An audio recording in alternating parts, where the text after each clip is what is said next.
Good evening and welcome to the City of Roswell Mayor and City Council meeting for May 8th, 2023. I am Mayor Kurt Wilson. I'd like to acknowledge my colleagues and council members present. Councilmember Sarah Beeson, Councilmember Christine Hall, Councilmember Lee Hills, Councilmember William Mortland, Councilmember Michael Palermo, Councilmember Dr. Peter Vanstrom. I will now turn over to our City Administrator, Mr. Randy Knighton, to explain how the meeting is run. Mr. Knighton. Thank you, Mayor Wilson, and good evening to everyone. In accordance with Section Chapter 3.70 of the City Code, the City Council shall hold regular public meetings. The purpose of City Council meetings are for the public to participate and speak on agenda items which constitute formal decisions by the elected body. These items are listed on the published agenda, which can be accessed via the city website prior to the meeting. This is a public meeting, and some items do require a formal public hearing. A significant and important component of city council meetings are to hear directly from citizens on items listed on the agenda. Public comments or questions are essential for mayor and council to incorporate as they contemplate each decision. Citizens are at the top of the organizational chart for the City of Roswell, and therefore it is imperative for mayor and council to hear from citizens in these meetings. If you would like to speak on an item, we ask that you fill out a comment card, which are located at the back of the room, in order to ensure an accurate record of the meeting. We ask, of course, that everyone observe the principles of mutual respect and display the appropriate demeanor during the course of the meeting this evening, which should be and is reflective of this great community. The mayor is the presiding officer of the meeting and will ensure the orderly exchange of comments, questions, and discussion leading to decisions by the elected body. We also encourage everyone in attendance and the viewing audience to visit the city website for meetings, events, and departmental information. We also encourage you to review and participate in the various activities and offerings in the City of Roswell. There are a number of events which are scheduled upcoming in the near future, which the mayor will speak to in just a moment, which promote community, physical activity, and leisure as we all make Roswell the #1 family community in America. Mayor Wilson. Thank you, Mr. Knighton. The next item on the agenda is our invocation and moment of silence. At this time, I'd like to call Andrew Kistler, student pastor from Northside Church, to the front for our invocation and moment of silence. Thank you all so much for having me. It's a pleasure, honor to be here. Let's pray together. Jesus, you are so kind to us. And as I've seen in your word in Romans chapter 2 and today in chapter 11, your kindness is evident. It's evident in a great city to be a part of that's run by great leaders and lived in by incredible citizens and served by so many great first responders. We are so grateful for your kindness. And Lord, sometimes it may be hard to see your kindness in the midst of all the brokenness that we see. But Lord, I pray tonight we'd be reminded and encouraged that your kindness is real.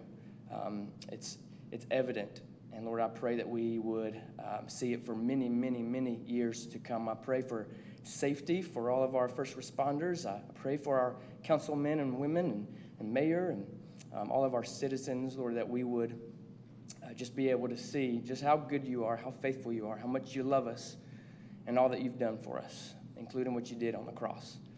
We love you, and we are grateful for you. We pray that tonight would be a night of encouragement and hope and grace and peace.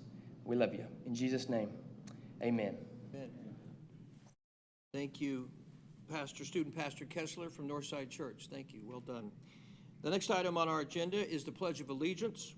At this time, I'd like to call forward United States Marine Corps Staff Sergeant E6 Kenneth Krause to come forward and lead us in the pledge.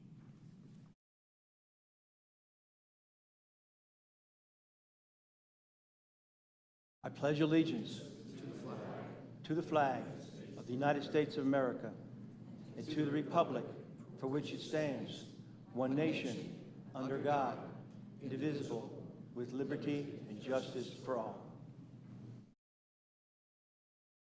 Staff Sergeant Kenneth Kraus, I'm going to ask you to stay up there, and I'd like to ask the council to come down for the first item on our agenda under the mayor's report, which is the reading of a proclamation for the esteemed Veteran of Roswell Award to United States Marine Corps Staff Sergeant E6 Kenneth Kraus.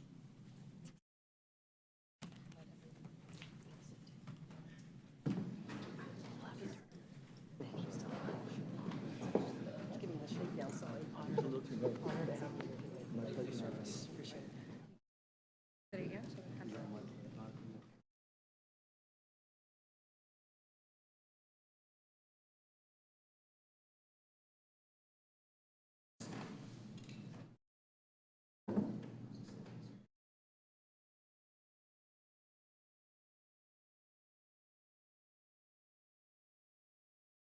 All right, tonight's proclamation is very short. It'll only take a minute or two. Proclamation, Office of the Mayor, Staff Sergeant E6 Kenneth Kraus, retired Roswell Police Department CSI detective 1994 through 2015, esteemed veteran.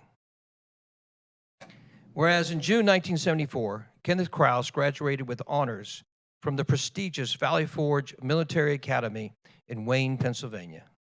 While being awarded a congressional appointment to the United States Naval Academy in Annapolis, it was discovered that Ken had a heart condition that medically disqualified him from attending the academy. And whereas in 1975, Ken enlisted the United States Marine Corps and graduated with a promotion to Private First Class E2 from Marine Corps recruit training in San Diego, California. Ken attended Marine Aviation Operations School 7041 at Naval Air Station in Meridian, Mississippi, and graduated the top of his class. He was next assigned to the Marine Corps Air Station, Beaufort, South Carolina, where his duties were Control Tower Flight Clearance Operator. Marine Corps Air Station in Beaufort was home to Marine Air Force Group 31, F-4 Squadron's Fighter Town East. Ken progressed rapidly onto Console Supervisor and earned another promotion to Lance Corporal E3.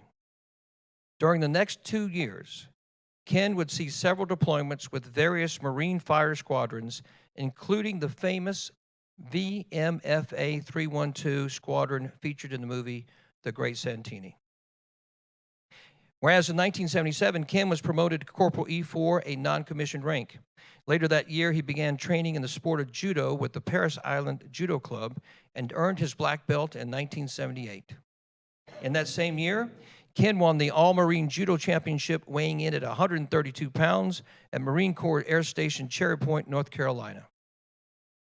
And whereas Ken advanced his military career by re-enlisting in the Marine Corps and requested Marine Security Guard embassy duty.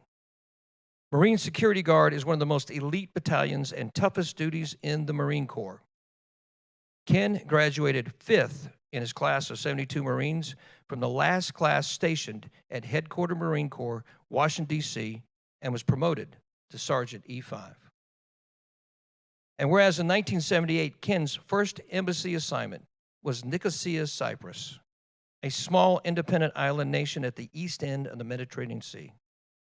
Ken was sent on temporary additional duty to the American Embassy in Tehran, Iran, to help bolster the Marine Security Guard unit while they evacuated Americans from the Civil War-torn country. On February 14, 1979, the American Embassy in Tehran, Iran, was attacked, besieged, and overrun by Fedayeen Marxist terrorists.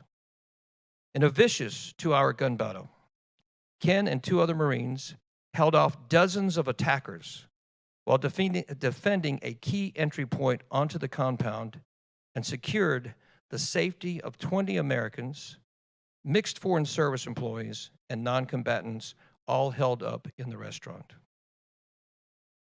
With communications compromised and telephone lines out of operation, Ken and his fellow Marines were almost all out of ammunition and options for a safe solution.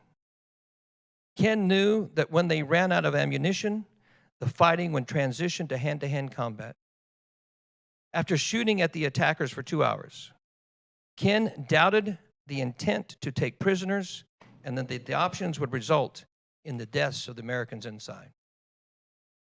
And whereas Ken skillfully captured one of the leaders of the attackers while he was searching for a way to breach the doors in the restaurant, Ken put a gun to his head and negotiated the safe release of the 20 Americans under his care and others as they left the compound safely. Ken, along with 2 other fellow Marines, surrendered in lieu of any more senseless fighting. Before surrendering, they destroyed their weapons and rendered their equipment useless to the enemy according to enemy engagement and per standard operating procedure. And whereas following that perceived breach of negotiations, the leader of the militant group ordered Ken to be viciously beaten and then shot, and it was his ballistic vest that saved his life at that crucial moment. Wounded and unconscious, he was removed from the embassy compound and transported to a hospital. His wounds were tended to just enough to keep him alive. And whereas while at the hospital, Ken was blindfolded and kidnapped at gunpoint and taken to the infamous Evin prison, a Savak torture chamber. For 8 days, Ken was tortured for embassy classified information and had to endure watching other prisoners being unmercifully tortured in the most barbaric and heinous ways, as well as being deprived of food, water, and medical care. During that time, Ken stood trial in a mullah court on the charge of murder for killing the attackers at the embassy. The trial lasted about 30 minutes, and he was found guilty. Ken was held under a fatwa, a Muslim religious order condemning him to death. The sentence was to be executed by firing squad, and he was returned to a cell in the torture chamber. And whereas, all the while Ken was being held captive, secret and urgent negotiations for a release were being conducted by President Jimmy Carter, Ambassador William Sullivan, and the United States Embassy. Under cover of darkness and without notice, Ken was released on an order issued by Premier Mehdi Barzargan from the Iranian government.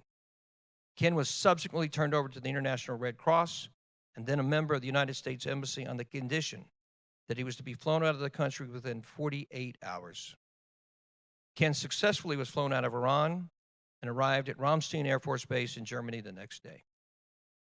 And whereas Staff Sergeant E6 Ken Krause was awarded the following medals: the Purple Heart for wounds received in combat action, the Navy Commendation Medal for having the presence of mind to negotiate for himself and for the lives of other Americans, the Cross of Valor for bravery and conduct in the face of an armed and hostile enemy, Marine Corps Expeditionary Medal, Letter of Appreciation from the Secretary of Navy, and Good Conduct Medal with 1 star. Ken finished his enlistment in the Marine Corps at Marine Air Group 49, Naval Air Station, Willow Grove, Pennsylvania, and was honorably discharged in 1982 after serving 8 proud years in the armed forces. Now, therefore, I, Kurt M. Wilson, Mayor of the City of Roswell, do hereby name Staff Sergeant E6 Kenneth Krause, an esteemed veteran of Roswell, and call upon all our citizens to recognize his outstanding service to our country, our community, and that there is no higher calling than those who serve the United States Armed Forces.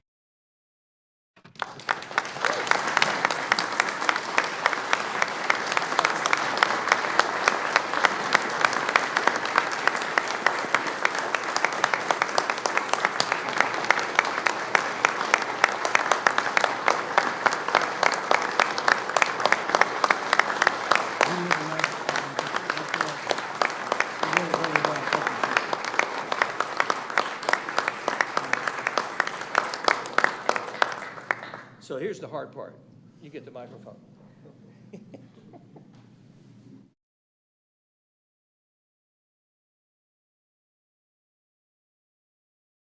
Mr. Mayor, City Council of Roswell, family, friends, neighbors, fellow Roswellians, and other sisters and brothers, veterans that are here. I want to thank you and let you know how much this means to me tonight. I'm totally overwhelmed and humbled beyond your imagination. See, it's one thing to remember historical events that have changed this country. We all have had them. We've seen 9/11. They keep coming every decade. But it's also something very special for people like you that I've worked and lived with that remember the people, myself, that are involved in it. Because we keep going on as the world changes.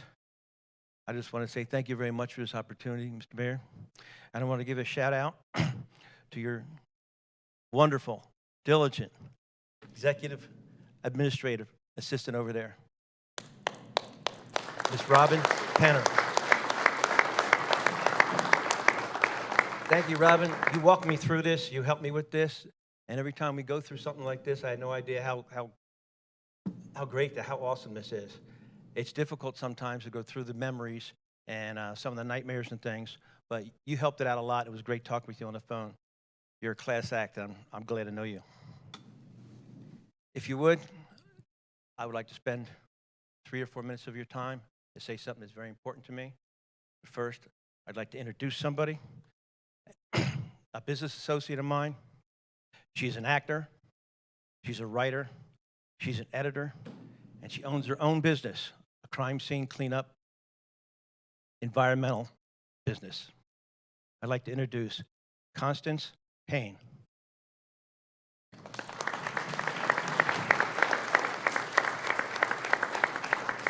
Ms. Payne is helping me finish my memoirs in a book that is going to be published very shortly that I hope that you all get to read, and it is going to go into a lot more detail, personal-wise, historical-wise. And right now the pending title is A Marine Survives Hell. And most of the money that we ever make off of it, a lot of it is going to be going out to post-traumatic stress veterans and first responders because they mean the world to me. Now with that, if I could you hold my microphone for a second, sir? Yes, sir. I know.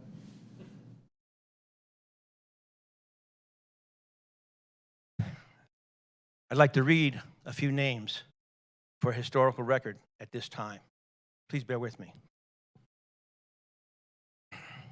Harold L. Lewis, Jr., United States Air Force, Major, pilot, age 35. Richard L. Bakke, United States Air Force, Major, pilot, age 34. Lynn D. McIntosh, United States Air Force, Major, age 34. Charles T. McMillan, Captain, United States Air Force, pilot, age 29. Joel C. Mayo, Tech Sergeant, United States Air Force, Crew Chief, age 35. Dewey L. Johnson, Staff Sergeant, United States Marine Corps, age 32. John D. Harvey, Sergeant, United States Marine Corps, age 22. George N. Helms, Jr., United States Marine Corps Corporal, age 23. What's important about those names, ladies and gentlemen, they're veterans. They are veterans. And they went on a mission, a critical mission, a rescue mission. 43 years ago today, 43 years ago last month. A critical rescue mission to save 52 American hostages whose lives were in danger and jeopardy, being held hostage to the American embassy in Tehran. We all remember that. They went out there true to their oath and the commitment to do it, the sense of duty. They went out in that sandbox, the same sandbox that I served in, but they never came home.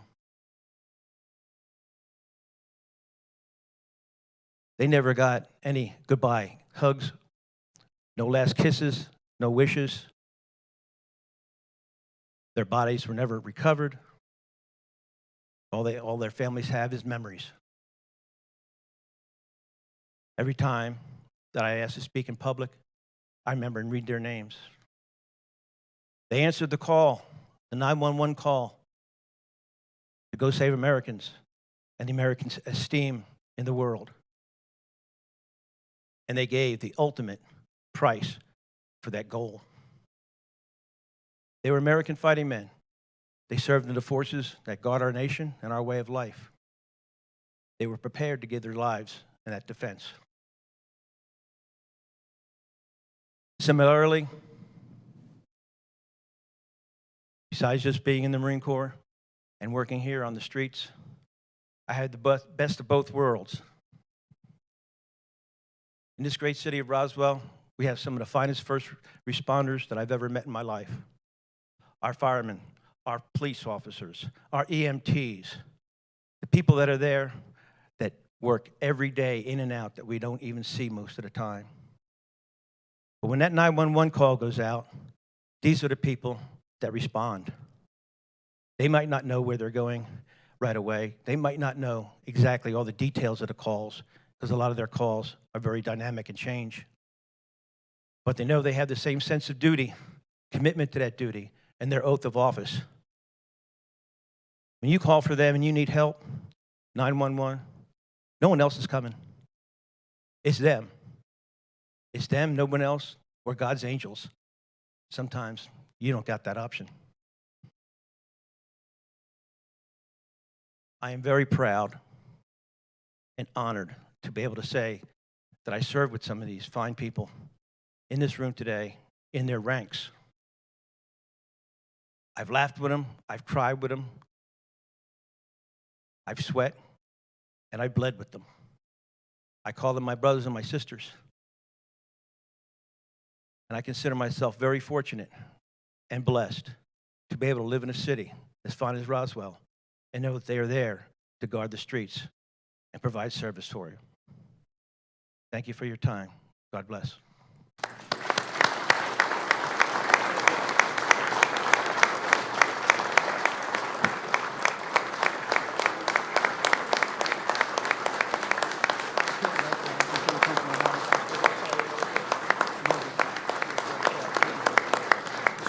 I know everybody wants a picture.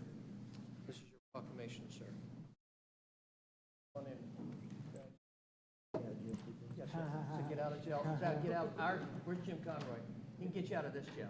Yeah, it expires at midnight. Exactly.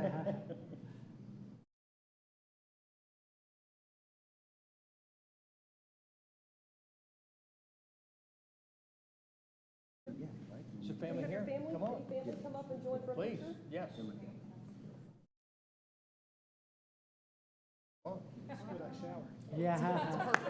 Just right. Great place to go.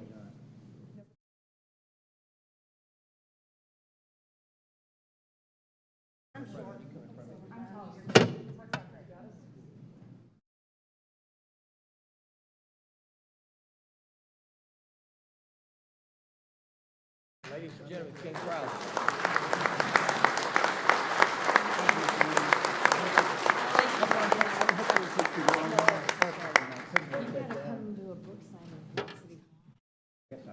What a great idea.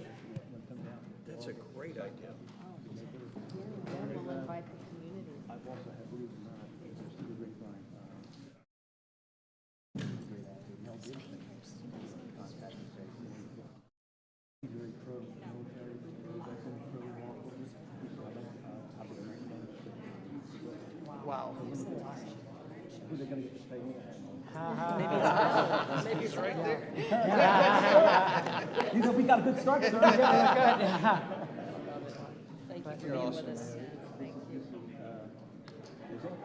The thing that's really most important to me for this, the most emotional, is besides just serving 20 years in the streets here, and now I come back, I come back home, and I live with these people, and I see them, and I see their kids growing up that look like this, you know, and I truly meant what I said, you know, that's what I feel. We never go get some calls we put on together. See that police department and the other EMTs also. To be on the military side of it, I don't know what kind of love got into me. The Lord just left me saying, you're not done serving yet. You're out of the military, you're going to feel like you're on the streets. I mean, it's a coming home party for us. Anything I can ever do for the city of Roswell, no strings attached, just call the phone, and if I'm in the country and that's down on Reuben somewhere, something, I'll be in the heart. Ken, we got a lot of stuff we're going to be calling you on. Get ready. The phone's going to be ringing. That's it. Thank Thank you. Thank you for your time. Thank you. What a treat. Welcome home. This is therapy for me. That's It's an honor. It's an honor for That us. was incredible. Thank you, man. The room cleared out now.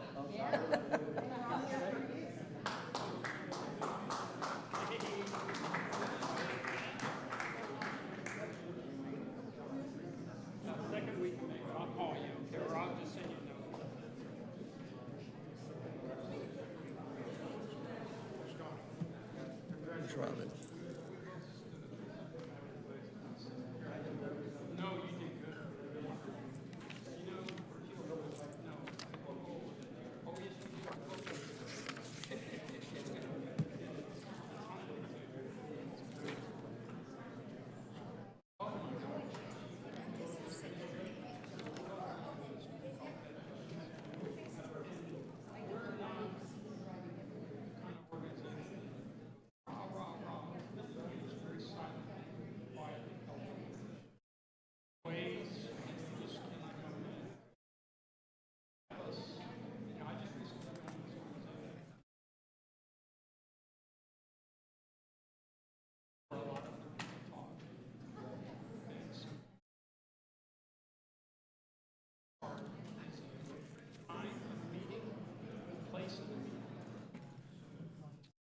Just as a follow-up on Ken, Ken was born in Lansdale, Pennsylvania, was discharged from the Marine Corps in 1983.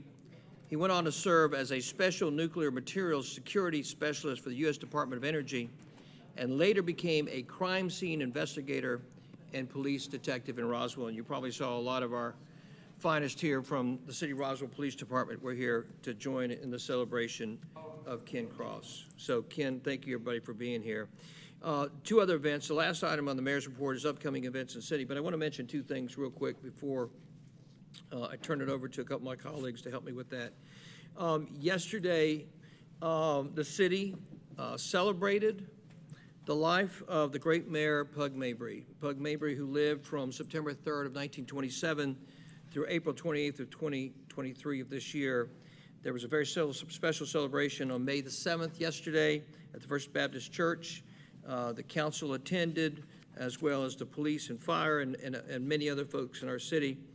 And as a part of it, there were two flags that were given from the mayor's office that were in Pug's office. They were in Mayor Jerry Wood's office, they were in Mayor Laurie Henry's office, and they were in my office. And as part of the way of honoring Pug yesterday, those two flags were given to Pug at the celebration. So obviously, most of you know that Pug has left us. And know that he has left an incredible legacy of the city, 32 years, not only being mayor, but all the other things of his accomplishments. And so we'll miss him. And hearts and prayers go out to Sandra and the family.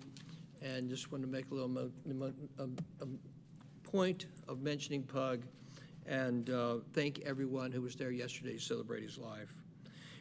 Secondly, you probably noticed I'm wearing a very quiet jacket this evening. It's a bit purple, and the reason it's purple is I had the great privilege and fun of going to the first annual Cottage School golf tournament at Horseshoe Bend.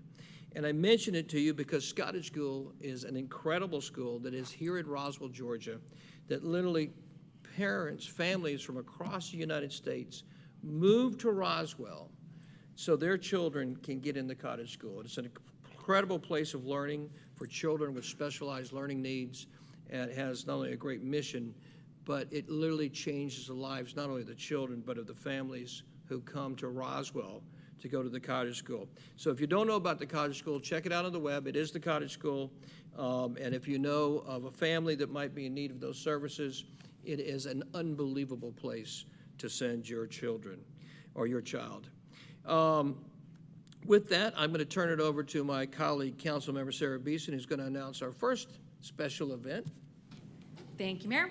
Coming up next Friday, May 19th, we will be having our inaugural Battle of the Badges, and of course, police just left in force, but they'll be there. Our Battle of the Badges of Roswell Police Department versus Roswell Fire Department in a fun kickball tournament. I emphasize fun. Hopefully it won't be taken too seriously.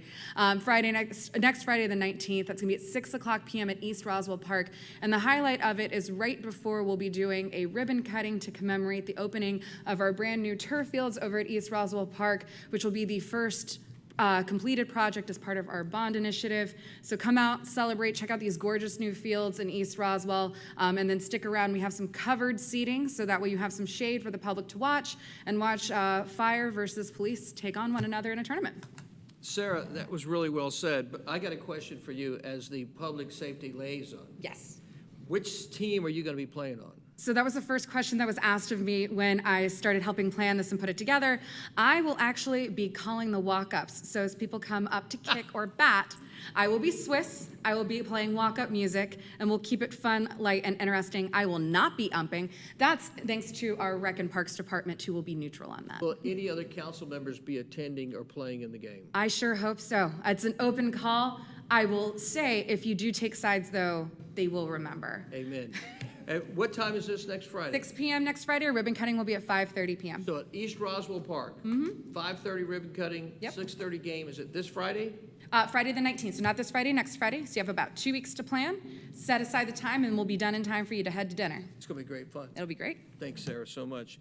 I'm going to turn it over to my colleague, Councilmember Lee Hills, to do some other things going on in Roswell. Sure. Thank you, Mayor Wilson.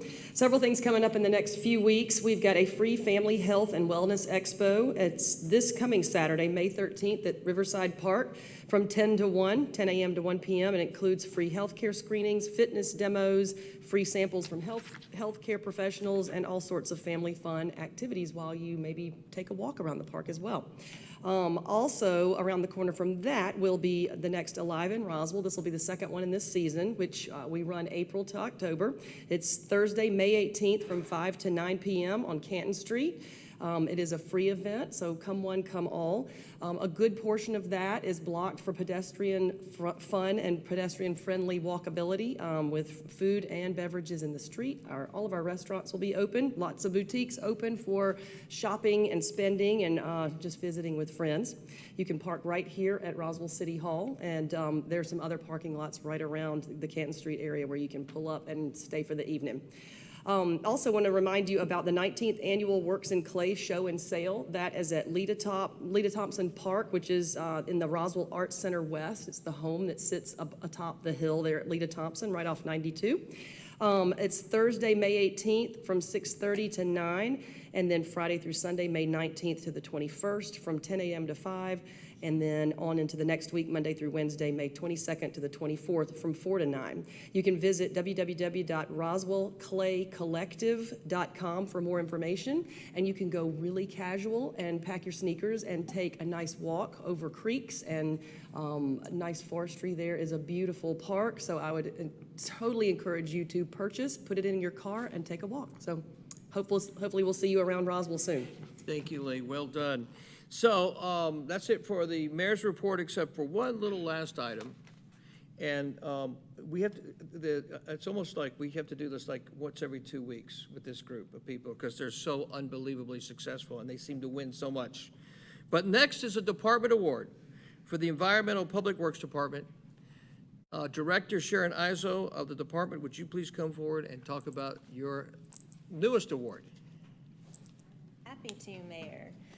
So this evening, we're going to be recognizing our water treatment plant for getting the award of Plant of the Year.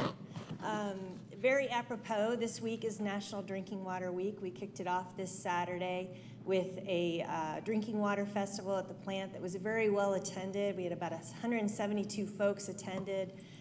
There were games, we had some food, we had tours of the plant, and it was just great fun to have the community out there and sharing in what we do and remembering how vital water is to our lives. And I am very proud to call myself a water professional, particularly when I'm aligned with the folks that work here for the Roswell Water Utility. So I'd like to introduce Chris Boyd, who's our water utility manager, Jesse Cash, who manages our water treatment plant, and Alex Warfel, who's here from the plant as well.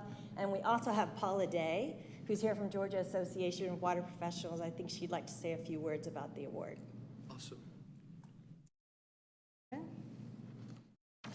Good evening, Mayor Hi, Paula. Wilson, council members, and the residents of Roswell. I'm thankful to be here once again to present another award.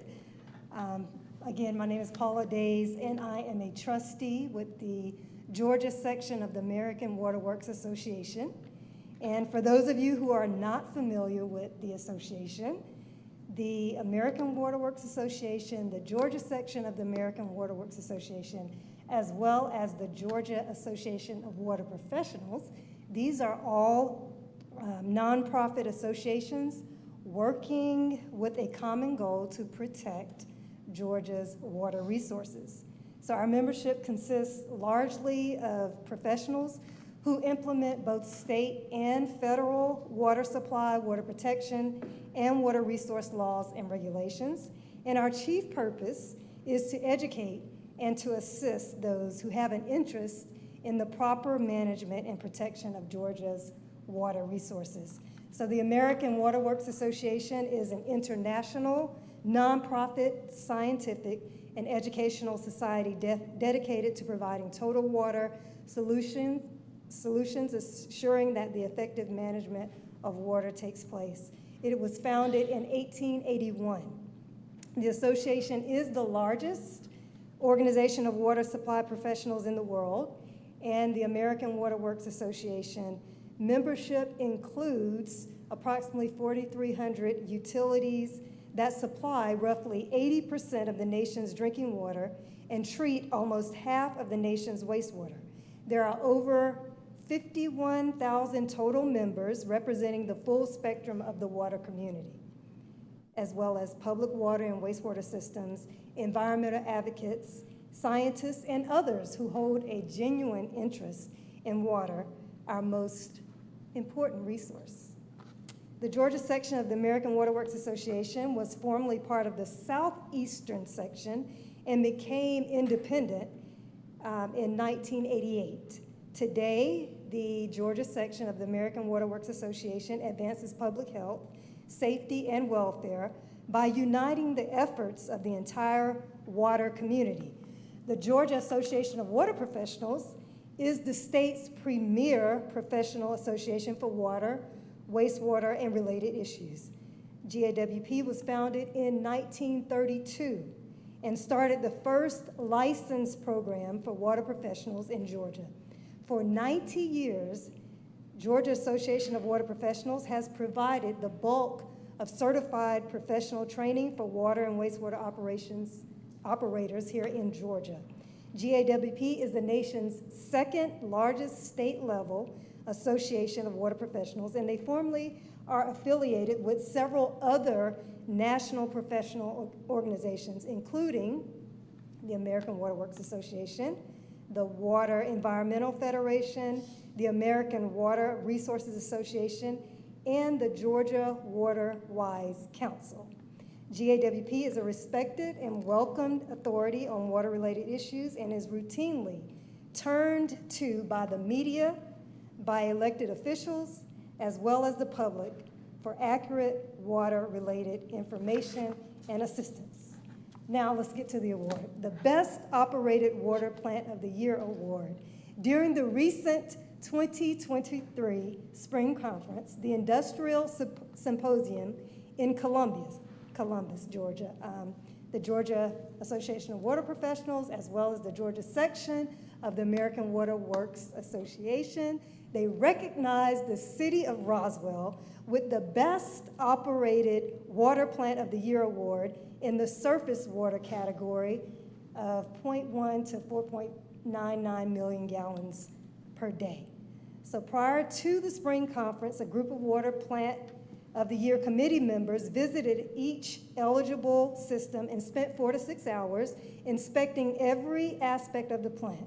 Every award applicant has the benefit of having their plant evaluated by a team of experienced auditors, and there are a number of qualifications that the applicants are required to meet. And this competition for the prestigious award is extremely tight, and sometimes only a tenth of a point to a half of a point on a 100% system may separate the winning facility from the rest of the pack. So, Jesse, Chris, and your team, we would like to present this award to you. The City of Roswell should be proud of its staff for reaching this impressive level of achievement. This is an important accomplishment and speaks volumes about the exceptional commitment and level of service that the City of Roswell provides to their customers. Thank you and congratulations and blessings to you. Thank you very much.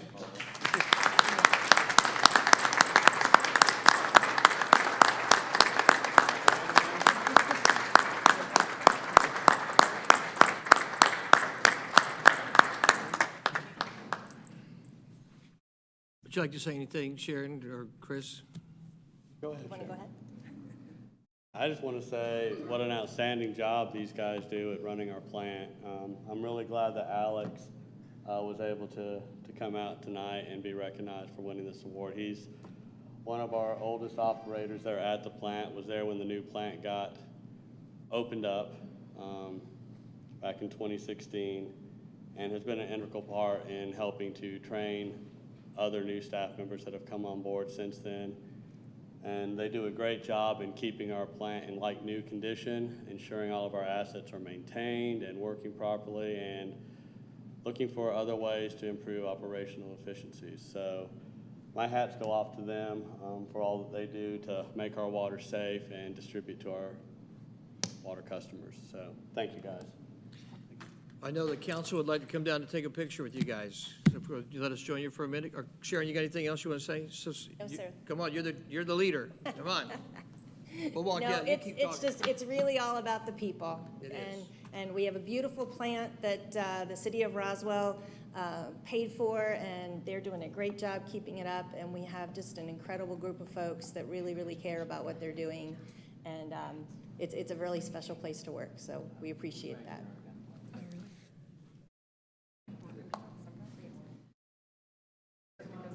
Oh, up there.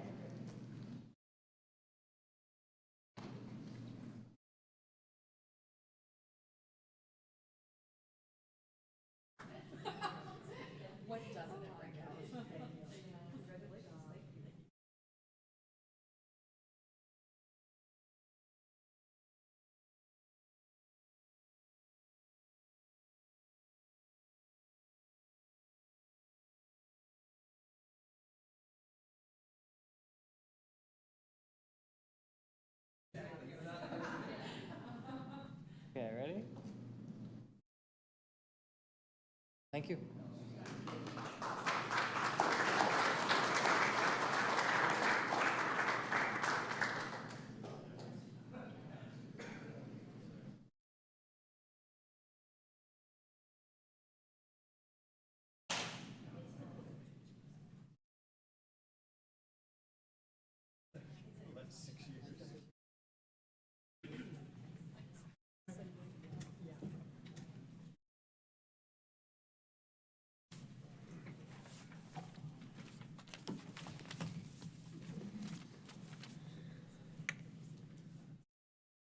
You've already been recognized, right? Oh, yeah. Got it. Well, I thought we were done, but unfortunately, we don't allow filibustering. It's not anywhere in our formal legislative session, but I will tell you behind the scenes, unfortunately, we have one of our council members who filibusters ad nauseum. Most of you don't know this, and very hard for the rest of us to get a word edgewise in.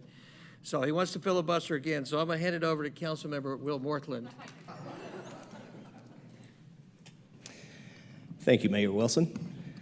But just to echo what we just heard there, this morning I was privileged to go on a tour of the water treatment plant, and the employees and staff that are there are incredible. I mean, I never knew how exciting chlorine and bacteria and all the elements that they fight on a daily or hourly or a minute basis. and it's all for the residents of Roswell. So they do an amazing job. And anybody that is interested in doing a tour, they would welcome you with open arms. It is a highly, highly intelligent and well-run organization. So thanks again to the staff and to the employees. They make it happen. Thanks, Willie. Sharon, don't go anywhere. Chris, stay there for a second. So as we finish the great events, I'd like to congratulate two of our own here at the city who've been recognized by the Engineering Georgia magazine as two of the 100 most influential women in Georgia engineering. Congratulations to Councilmember Sarah Beeson, who is also Vice President of Operations at Oasis Consulting Services, and to the aforementioned Sharon Eisel, Director of the Roswell Environmental Public Works Department. Congratulations, ladies.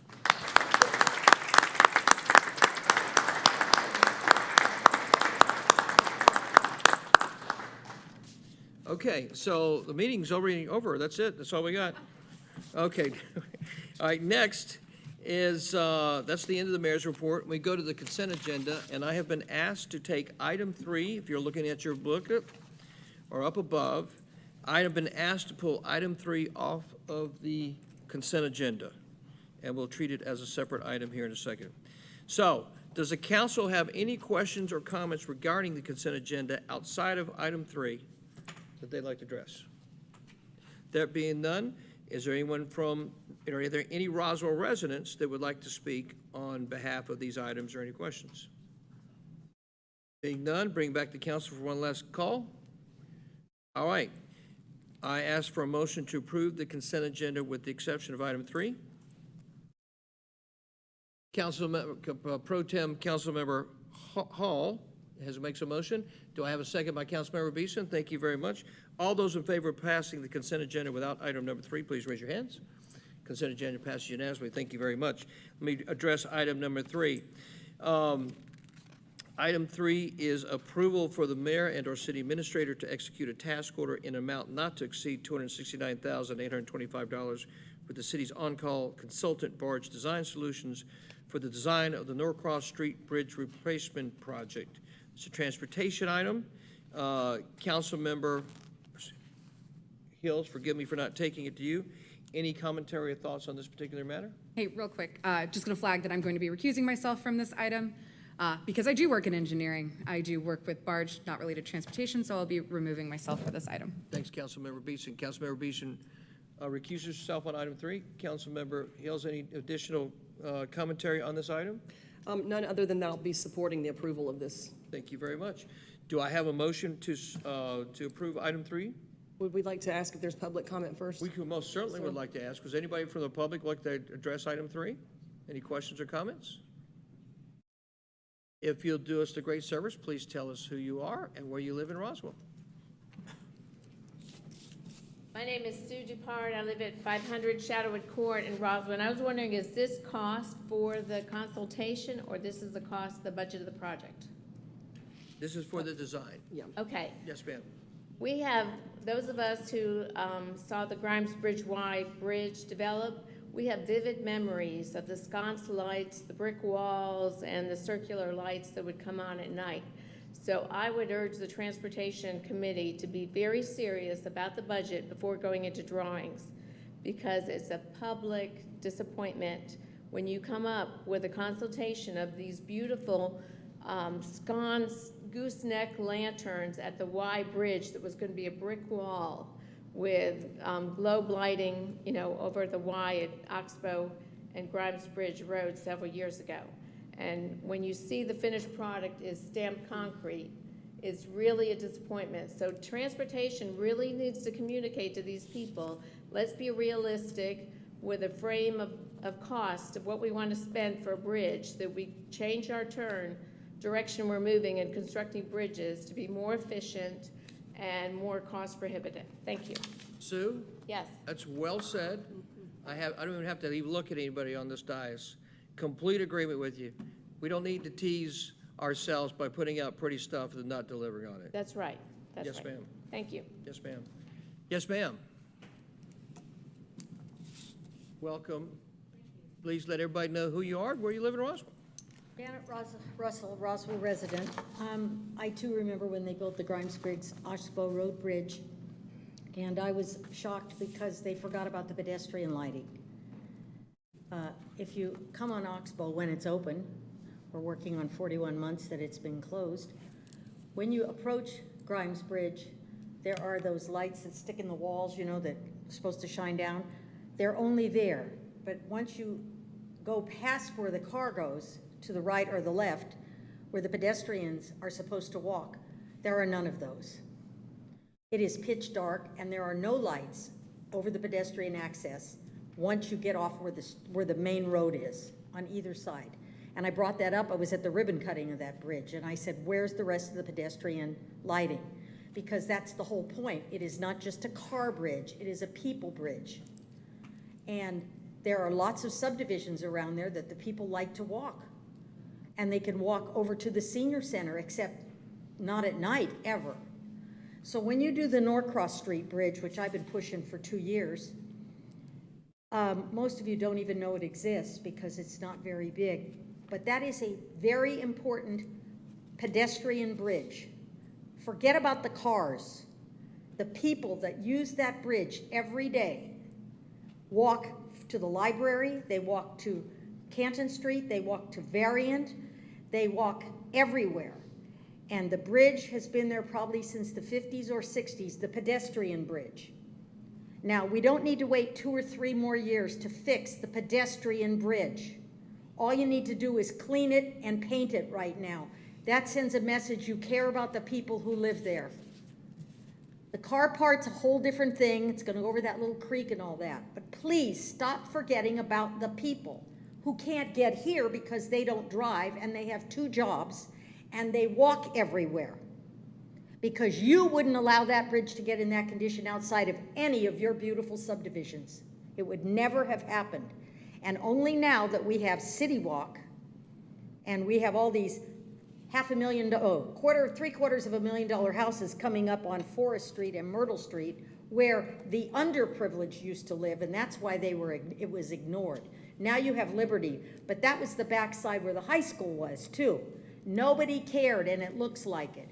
So why don't you take a proactive stance and, yeah, get design plans, but don't forget about the pedestrians right now. Right now, because it wouldn't be allowed to be where you live ever. That's all I can say. All the drawings in the world don't mean squat if they don't happen. I've seen lots of drawings in this town, and they never happen, but we pay for them. Let's think about the people that you are serving, not just the people that live in your neighborhood. Please. Yes, ma'am. So noted. Thank you. Any other comments, thoughts, or questions from Roswell residents on item number 3? Being that there are no more, I bring it back to the council for any additional thoughts, comments, or questions on item number 3 that's taken off the consent agenda. With no additional thoughts, comments, or questions, I ask for a motion to approve item number 3. Yes, thank you, Mayor. Motion to approve for the mayor and/or city administrator to execute a task order in the amount not to exceed $269,825 with the city's on-call consultant Barge Design Solutions for the design of the Norcross Street Bridge Replacement Project. Thank you, Councilmember Hills. Is there a second? Second. Seconded by Councilmember Palermo. All in favor of approving item number 3 that was taken off the consent agenda, please raise your hands. It is approved unanimously. Thank you very much. Well, unanimous with one, with Councilmember Beeson. With Councilmember recusing, Beeson. yes. Recusing herself. Thanks so much. Thanks. That's why you're good at this. All right. Next is the Community Development Department. Councilmember Palermo, would you please to read the next Community Development? And please ask Councilmember Beeson to come back and join us. Item number 1, approval of a text amendment to the Unified Development Code regarding Section 10.2.10, screening walls and fences, Section 14.2, defined terms for setback. This is the second reading. Mr. Davidson? David, City Attorney Davidson, would you please read the ordinance, sir? Thank you. This is an ordinance to amend the Unified Development Code by modifying Article 10, Site Development, Section 10.2.10, Screening Walls and Fences, and Section 14.2, Defined Terms for Setback. Now therefore, the Mayor and Council of the City of Roswell, Georgia, pursuant to their authority, do hereby amend Article 10, Site Development, Section 10.2.10, screening walls and fences, and Section 14.2, defined terms for setback of the Unified Development Code, text of which is incorporated herein by reference, and if approved, this is the second reading. Thank you so much, City Attorney Davidson. I understand, Lenore, before you do a presentation, I'm going to check in with my counsel. I understand that this issue has been fully vetted. Everyone understands the issue with a great deal of clarity, and that the council, although may not be united on its particular votes that may come out, is that there's clarity on the matter, and the council has full understanding of the issue and is prepared to move forward on it pretty quickly. Is that correct, council? Okay. All right.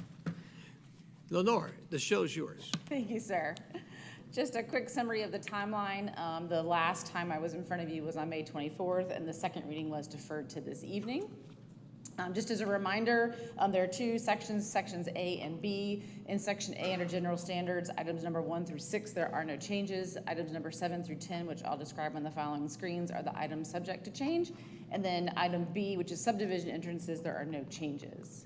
At the deferral in April, we were asked to bring forward the text amendment as it was approved at the first reading, with the change you see marked in red included in the motion that was made. So item number 7 would read: a screening wall or fence located in a side yard or a rear yard can be no more than 8 feet in height. And number 8, a screening wall or fence located in a front yard that is greater than 4 feet in height to maximum 6 feet in height may not be constructed of wood and requires 75% transparency. For purposes of this section, the definition of front yard is from lot line to lot line and takes precedence over side yard definition. This is the graphic that will be placed in this section to describe where that front yard is, as well as where the side and rear yards will be located. And the numbers 9 and 10. 9, the finished face of all screening walls and fences must be located toward the abutting property. Number 10, screening wall or fence height is measured from the subject property grade to the highest point of the fence. Screening walls or fences may not be used to retain dirt or other materials. And then in 14.2, defined terms for setback. The setback would be revised to be defined as a line demarcating that portion of the lot specified must remain devoted to a yard and the buildable portion of the lot. The second sentence of that definition has been deleted. I was also asked to bring some examples forward. What you have on the screen in front of you tonight are different types of fences. What I have done is, using my engineering judgment and knowing that 4 feet is roughly about here on me, I've taken a look at these photos and I've determined that based on what the text amendment states tonight, as it was proposed to come forward at the moment, that the ones that have a green border on them would be in conformance with the code. All of them, of course, have to be checked in the field if we were asked to review them. But for example, in the top left, that is a masonry concrete on the bottom with some fence in the sections. Based on looking at the height of the car, I am guessing that that fence is roughly 4 feet in height. So if it's 4 feet or less, we don't have any percentage requirements. But if you look in the top right, that fence is definitely higher than 4 feet. It's probably 5 or 6 feet tall, which means it does not meet the transparency requirements, plus it is both masonry and wood. So in each of these, that's basically the way that we've determined whether it would be in conformance with the code as it is proposed or not. For this, in example 2, the reason that one in the upper left is yellow is because I'm not entirely sure how tall it is. I'm willing to bet it's probably a 5-foot fence, so we'd have to measure it and check and see if it is the right height to conform with the percentage requirements. The other ones either have the percentage requirement or are less than the 4 feet. All of these would meet the percentage requirements regardless of their height. In this case, the 3 that are yellow, we need to measure because it's kind of difficult to tell where they are in relationship to the 4 feet. The upper right is of note because if it is over 4 feet, it would not be in conformance with the 75% transparency. My guess is that's roughly a 50 to 60% transparency depending on the actual dimensions of the gaps. And then the bottom would not meet the transparency requirement. So just to give you those examples, again, these are all roughly short enough that they would comply, except for that bottom left, which is clearly taller than 4 feet, and it's a solid fence, so we would not allow that in the front yard. And then I've just got a couple more. These are all shorter fences that are under 4 feet. These as well are all shorter fences that are under 4 feet, or they're around 4 feet and have that transparency being provided.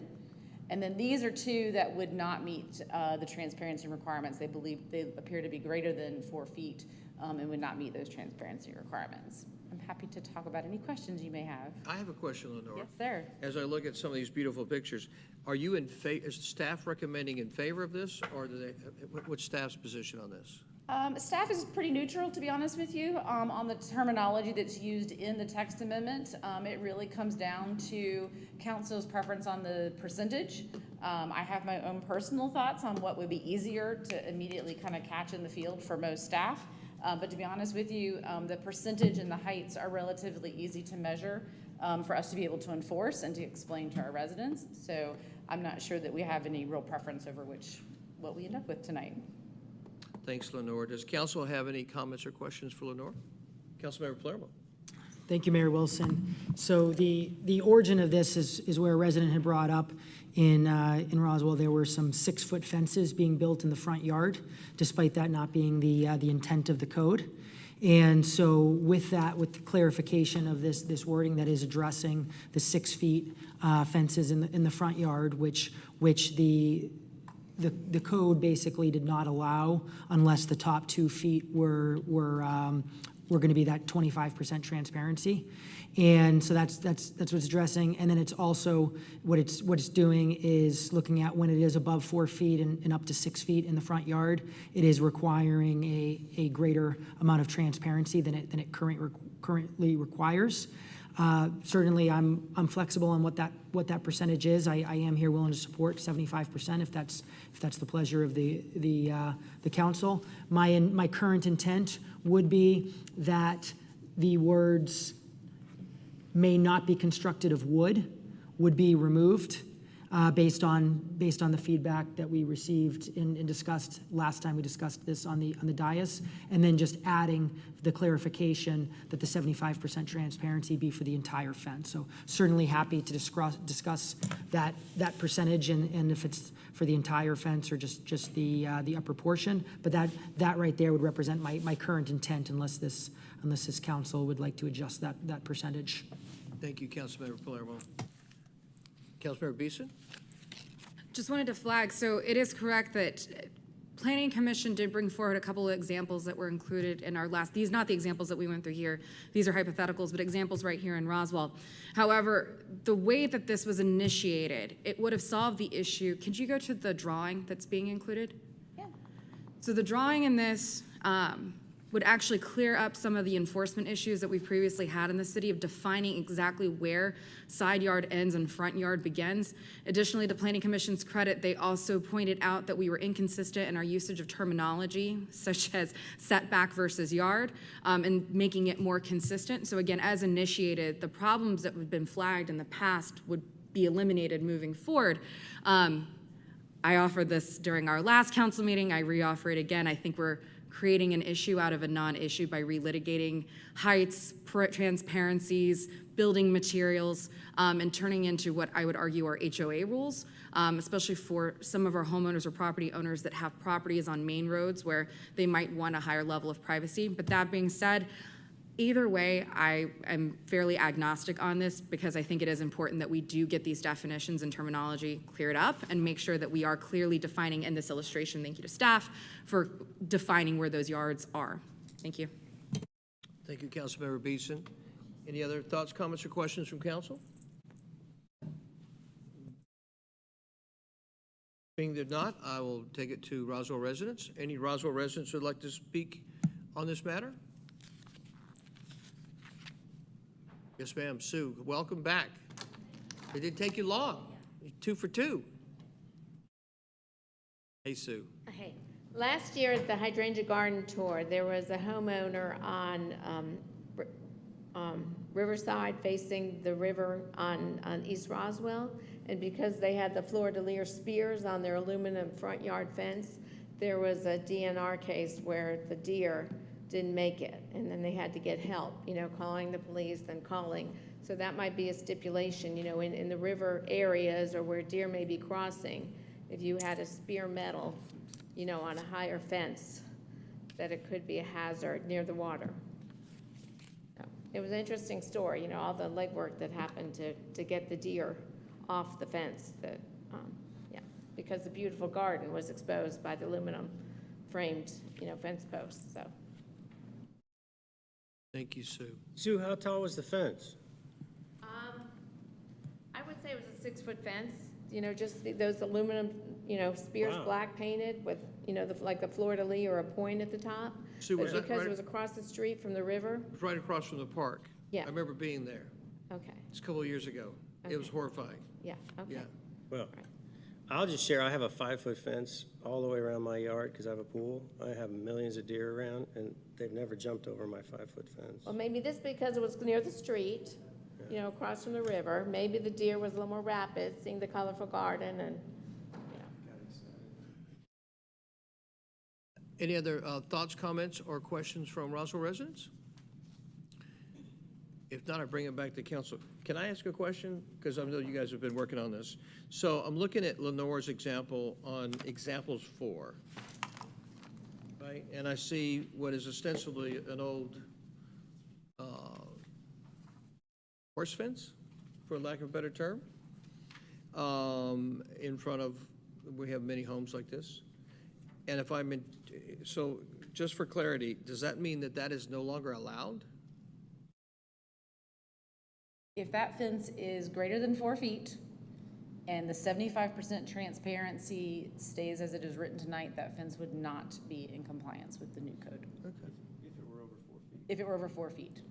And just as a question for me, since I know this, we spent quite a bit of time on it, what is the impetus for this particular change in ordinance? Why is this important? Why are we, other than, clarity for me is the most important item, and doing things that make common sense for all of our residents, Roswell, make, to me, the most, that's like, should be the penultimate desire.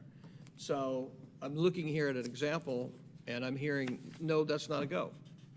And I'm wondering how that makes sense.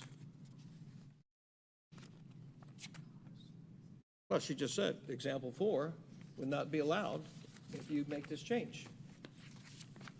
Above 4 feet. Go ahead. It's a horse fence. So I'm in agreement in the sense that, and that's where certainly I advocate that there should not be any changes to the current code regarding 4 feet and below. And so I would think that's above 4 feet, but staff has it in yellow because obviously they didn't measure and don't know for sure. The impetus, as you asked, goes back to there were some 6-foot fences that were coming out all the way in front. And so that was a key aspect that a resident had brought up and was a concern. And then in looking at it closer, being concerned the way our current code is, from 4 feet to 6 feet, you're allowed to have only 25% transparency, which as you're driving by ends up looking like zero transparency. So that's the aspect. With this, again, I think that one's lower than 4. I think that one's 4 feet. So I don't actually think that one would be an issue. But a way to address that would also give the ability to make it so that either if it was just 4 feet to 6 feet, being the part that requires 75%, or another way to address that would be, instead of the number being 75%, if the number was 50%. Again, similar to how Councilmember Beeson brought it up, I'm actually agnostic to some of those details, and my goal is to get consensus from this council so that we at least do bring forward the clarifications that are going to correct the issues that this resident had pointed out. Is there any distinctions based on kind of property of where the properties might be located? Because that really is the distinction that should be relevant, is it not? Like if you have a property on quote-unquote country, it's not atypical to have a horse fence, nor is that outside of the bounds of what I think the city would see as improper from an aesthetic perspective. If you put in a subdivision, you'd say, hey, I don't want a horse fence, right? You say, I'm outside the HOH pieces. Yeah, I mean, obviously an HOA gets their right to weigh in. I'd actually say horse fences are very popular no matter what size of lot that it is. I don't see a lot of horse fences, Michael, in Roswell in subdivisions. Oh, so actually, In the front yards, you see a lot of horse fences in front I yards. guess, yeah, good point, not in the front, good point. Yeah, you're right, I'm thinking backyard, which this would be irrelevant for. So backyard, yeah, you're absolutely right. I was thinking of backyards. I just don't want to pass something dumb, guys. So again, there's two ways two ways to adjust this, and as I mentioned, I'm completely agnostic. I'm just looking for consensus to make sure we are solving the issue that we've set out to, which does require a number of these changes.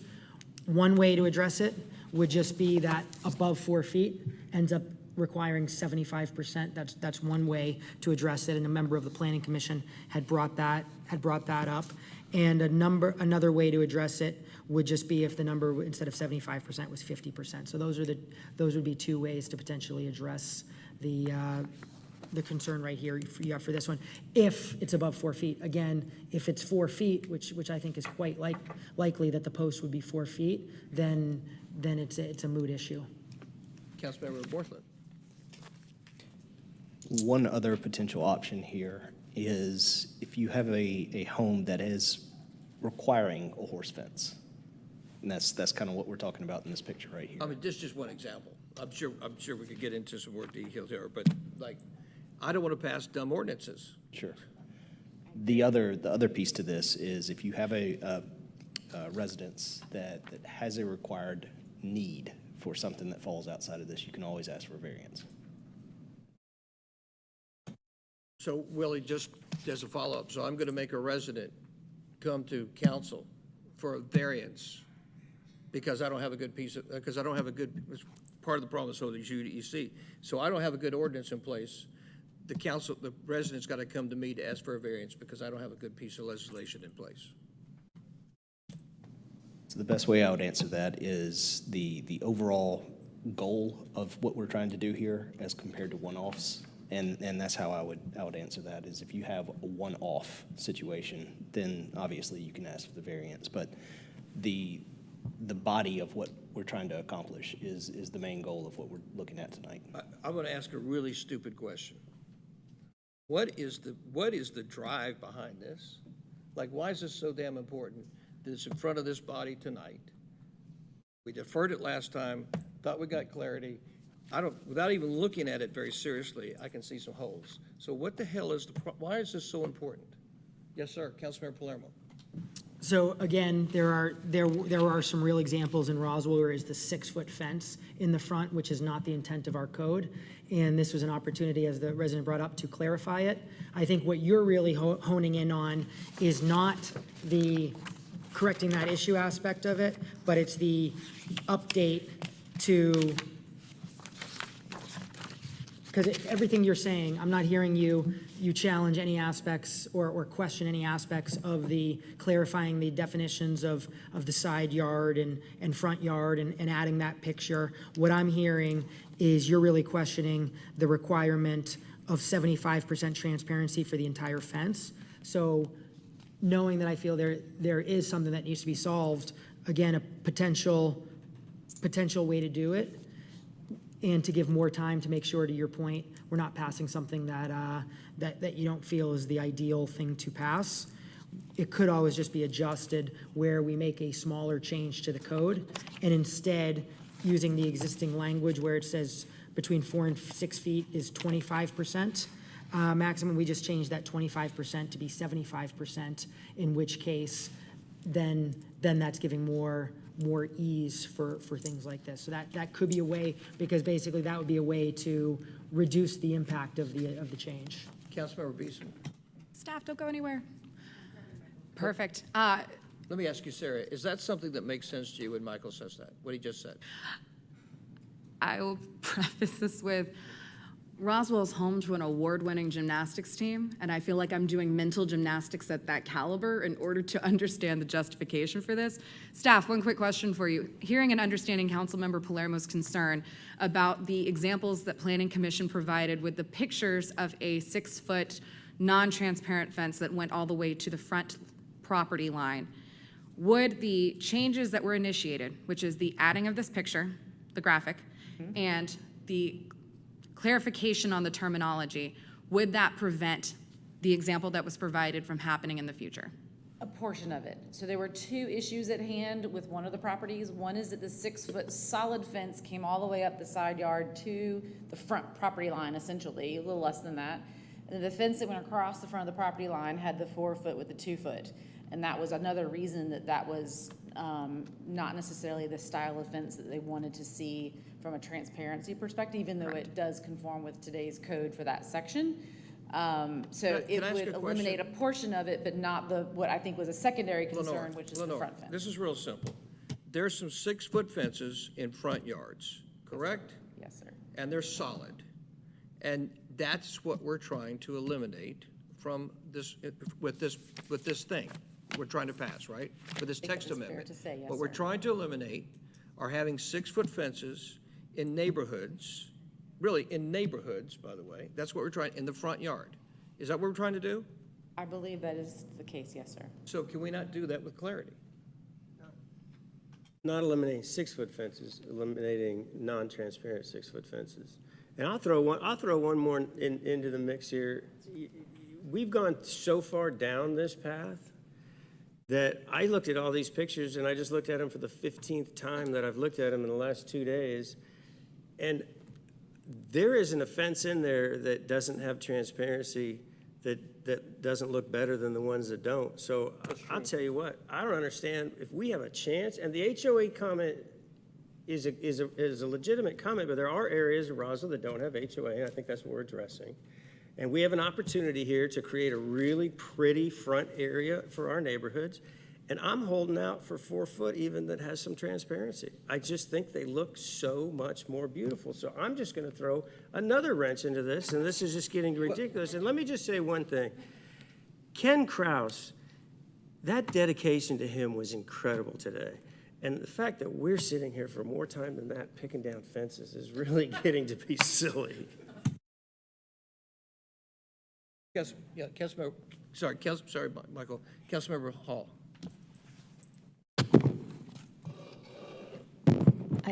I think the whole point is that the language was incorrect, and this was an opportunity to make something better for Roswell.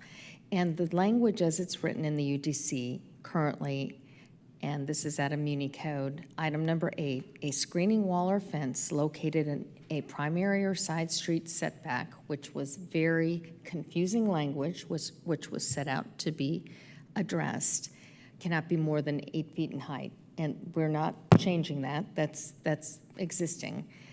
Then, I'm sorry. And then it goes. Let me start again. A screening wall or fence located in a primary or side street setback may not exceed 6 feet in height, provided the transparency of the screening wall or fence above 4 feet in height exceeds 25%, which is confusing and doesn't make sense.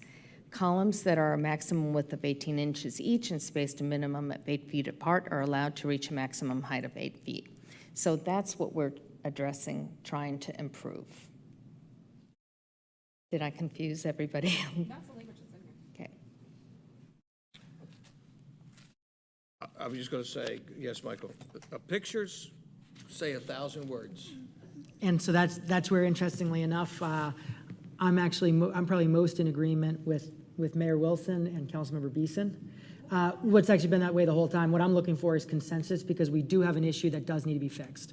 We have 6, as a resident has pointed out, we have 6-foot fences being built in the front yards because of a lack of clarity where this would clarify it as initiated. And then at the same time, there was also the issue of it being built with between 4 feet and 6 feet being 25%, which ends up looking just like the solid fence. So I think, similar to as a planning commissioner had mentioned, I think it makes sense to not adjust with the wording of 8 here, and instead just go back to the may not exceed 6 feet in height, provided the transparency of the entirety, screening, or fence above 4 feet in height exceeds, and we change that 25% to 75%, because then that would be addressing the fact that 25% looks solid. So I think that'd be a way to reduce the impact of the change, but still make sure that we are doing a change to avoid the 6-foot fences in the front yard. Lenore, does Yes, that sir. make sense to you? Yes, sir. Outstanding. Councilmember Beeson? If I may offer on top of that, if you could, I'm sorry, go back to that picture. Yes. It's my understanding that the fences, example sorry, 4. sorry. Gosh, I'm a fencing pro at this point. Looking at top right corner, what's the percentage of transparency on that roughly? Is that about 50? About 50 to 60%, and just so you know, that fence is probably about 56 inches tall. Yeah, so I'm of the frame of mind, I'm fine with what Councilmember Palermo said, but I would offer 50% in lieu of 75%. So it's higher than the 25%, but the horse fences are gonna be 50% transparency. And easier, in my opinion, probably to enforce. Michael, there's a offer on the table. I mean, I'm looking for consensus on this item as I always have. I'd be fine with that. It's up to this council. I think that would still be an improvement and address the issues before. It's a matter of if the rest of the council supports this, because I do think it is important we address the issue that's been occurring with the lack of clarity to people building 6-foot fences in their front yards. Lenore, could you not put in any ugly pictures? Like, I've got one I could have given to you that would meet these, I think it was what you're really after here. Any other thoughts, comments, or questions? Councilmember Hills? Thank you, Mayor Wilson. For me, this is mostly about not busting up the streetscapes in our neighborhoods. I don't want a prison wall, whether it's sexy or not, in somebody's front yard, and then you're driving down a neighborhood and you've got this, and I know it doesn't look like a prison, but it could. So I think the whole idea that I know what I'm gunning for is to keep our neighborhoods open so that they're aesthetically pleasing. Amen. Lee, I've got one in my neighborhood. My neighborhood's it's got an HOA, but it's not enforceable, right? And I know exactly what this is going after. I agree with it. But that's what I want to make sure we actually are doing that. Like, and because I'm looking at every one of these fences here, I'm going, well, now those fences bother me from being a neighbor perspective. Like, I mean, I'm trying to find one that would. Yeah. Which one? Well, which one? Which one? Okay, I got you. You're talking about example one? Example one, Yeah. top left, top right, bottom left. Bottom right's good, example- though. Bottom right's good, Lee, on this. Yeah, that's good. Okay. Top right, no. Is there a theme here? On 4, example 4, bottom left, bottom right. Example 5, it's under 4 feet. Bottom left, bottom right, this, if I would have some issue with that. Okay.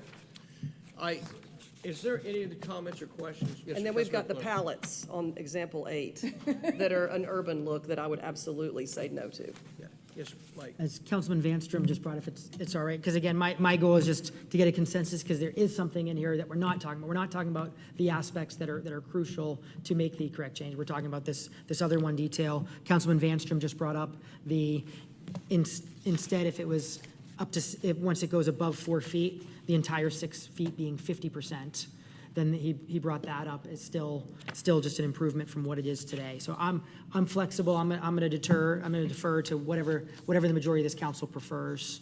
The only thing Councilman Councilman, Vanstrom. Council, yeah, Would you like me to call on you, sir? I'm sorry. Councilmember Vanstrom? Just the one thing that we were exchanging here for a second, I'd just like any fence in the front up to 6 feet, 50%. Argue on that one. It's pretty. Councilmember It's Beeson? simple. I was just saying that I'm amenable to that. I think as long as the motion is made where it's 50%, because we can still incorporate the horse fences, which are actually part of some of our zoning areas, like Parkway Village, actually stipulates horse fences within their zoning code. So with that said, I'm good with the motion being made for 50% over 4 feet. Outstanding. Thank you, Sarah. So Councilmember Palermo, would you like to make a motion, sir? I will. By the way, let me ask you. We've already taken it to the public. It's back to you guys. It's already gone to the public. It's back to y'all. Councilmember Palermo, would you like to make a motion, sir? I would like to motion that the update be everything that's been as written, as presented, with the exception of, on this screen right here for number 8, may not be constructed of wood is deleted, and 75% is changed to 50%. And after transparency, we're adding in for the entire fence. Thank you, Councilmember Palermo. Does all council understand the motion made by Councilmember Palermo? Everybody understand it? Sarah? Christine? Lee? Peter? Good to go? Do I have a second on Councilmember Palermo's motion? Seconded by Councilmember Morcliffe. All in favor of the motion as suggested by Councilmember Palermo, please raise your hands. That motion passes unanimously. Congratulations, council members.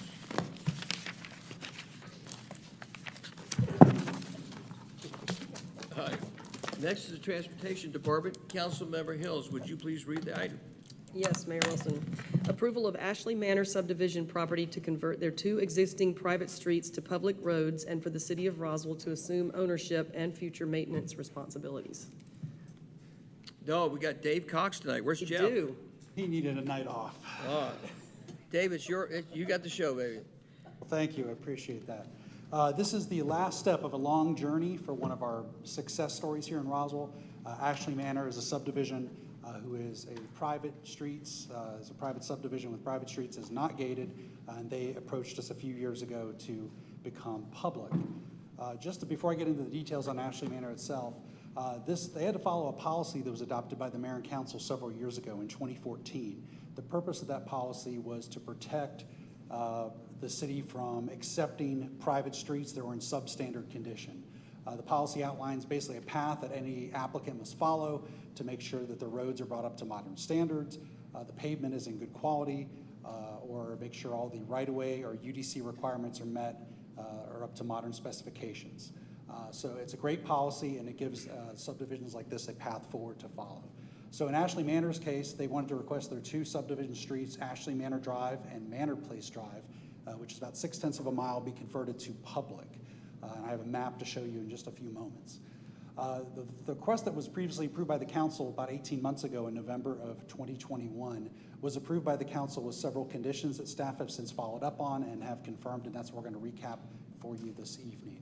Here's the location of Ashley Manor. It's located off of Coleman Road between Willio Road and Hightower. It's the yellow shaded area on the map.